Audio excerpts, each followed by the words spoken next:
was shining on the sea, shining with all his might. He did his level best to make the billows smooth and bright. And this was odd, because you see, it was the middle of the night. The moon was shining softly, because she thought the sun had got no business to be there after the day was done. It's very rude of him, she said, to come and spoil the fun. The sea was wet as wet could be. The sands were dry as dry. You could not see a cloud, because no cloud was in the sky. No birds were flying overhead. There were no birds to fly. The Walrus and the Carpenter were walking close at hand.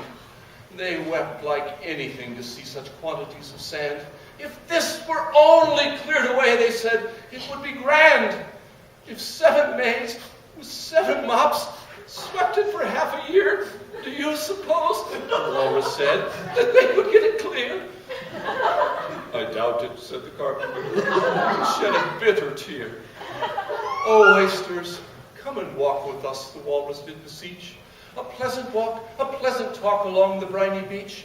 We cannot do with more than 4 to give a hand to each. The eldest oyster looked at him.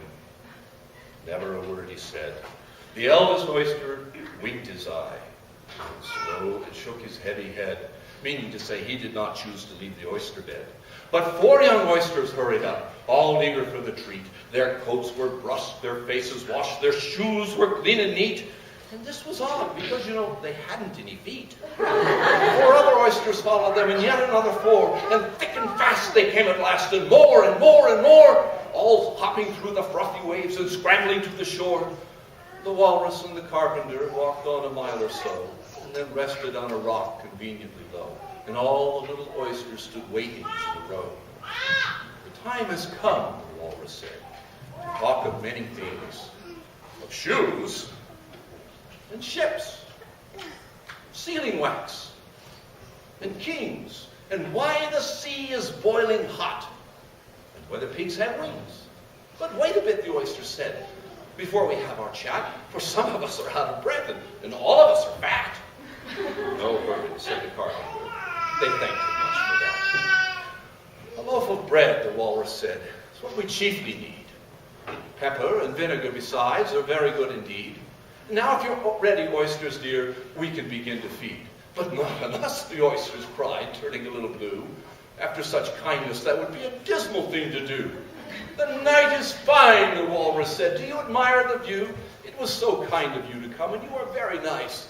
The Carpenter said nothing but, cut us another slice. I wish you were not so deaf. I've had to ask you twice.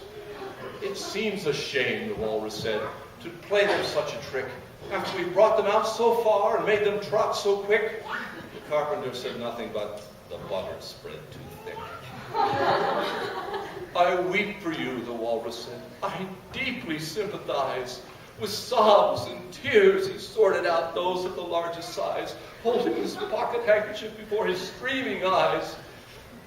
Oh, oysters, said the Carpenter, you've had a pleasant run. Shall we be trotting home again? But answer came there none, and this was scarcely odd, because they'd eaten every one.